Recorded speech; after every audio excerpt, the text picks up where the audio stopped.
Good morning, boys and girls. Happy Monday. This week in science, we are learning about robins.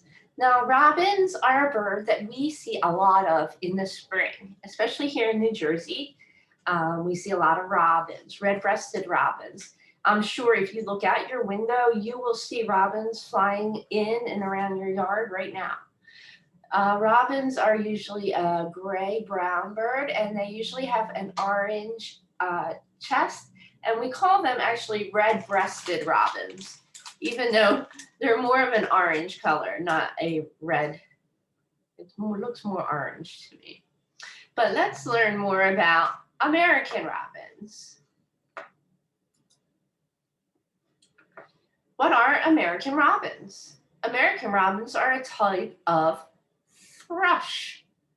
They are most common thrushes in North America. In the wild, here is the American robin range. So you can see American robins live all across the country, all across the United States, and up into Canada as well. The birds live in trees and bushes and yards and parks and fields. They are also found in woodlands, mountains, and tundras. So all different environments. This is the size of an American robin. Here's a person. Here is the robin in comparison to a person. So you can see how big an average human is and how big an average American robin is. American robins are the largest thrushes in North America. They measure about 10 inches, 25 centimeters long. Their wingspan is about 14 inches or 36 centimeters wide. So that's a pretty big wingspan. That's over a foot wide. The birds have plump orange bellies and yellow beaks. Their backs and tails are gray or brown. So their belly is orange and their beaks are yellow. To identify an American robin, you can identify them by their gray or brown feathers, their orange belly, and their yellow beaks. Males are often darker than females. However, they can be hard to tell apart. Usually in any animals, the males are more colorful than the females. American robins are known for their cheerful bird song. They often begin to sing before sunrise, and they continue to sing throughout the day. So step outside, boys and girls, into your yards or outside at recess and listen. Listen for the bird songs. American robins search for food during the daytime. They run or hop across the ground. Then they stop and stand still. This is how they spot prey.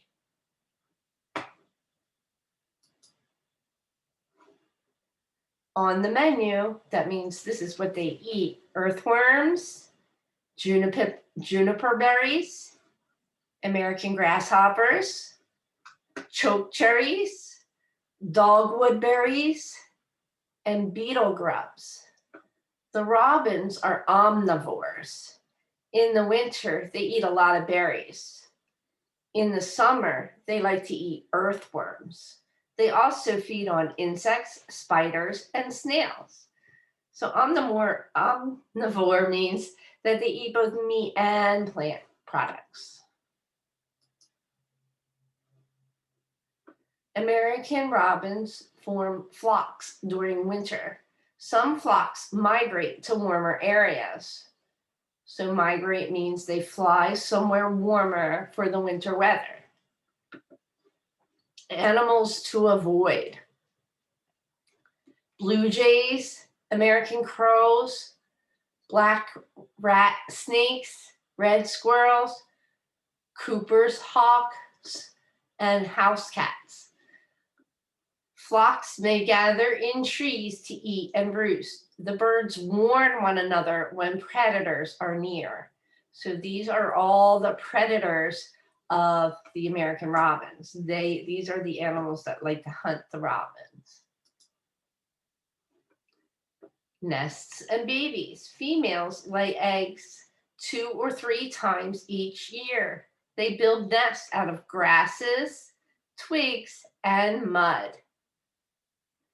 The female sits in the nest to keep the eggs warm until they hatch. So here's the nest in a tree, and the mom is sitting on the eggs to keep them warm. Parents feed chicks insects and earthworms.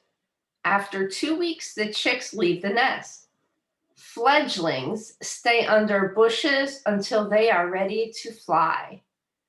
So once the baby is just learning to fly, it's called a fledgling. And they'll stay hidden until they're ready to fly. So here are some facts about baby robins. Their babies' names are chicks. They lay 3 to 5 eggs. The time spent inside the egg is 12 to 14 days. So it takes 12 to 14 days before the eggs hatch.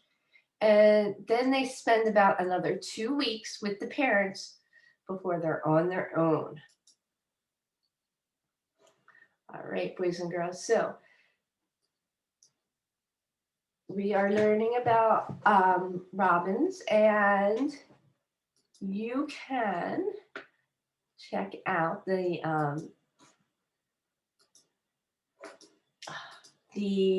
Google Classroom, and there's some more videos here that you can watch all about robins. The American robin, 5 lovable things about the American robin, and the life cycle of a robin. And we will have a sheet to do tomorrow on robins. So I hope you have fun learning about robins. If you'd like, you can do the guided drawing and draw a picture of a robin. That would be a great activity to do today. All right, boys and girls, have a fun Monday, and I'll see you back with more robin facts tomorrow.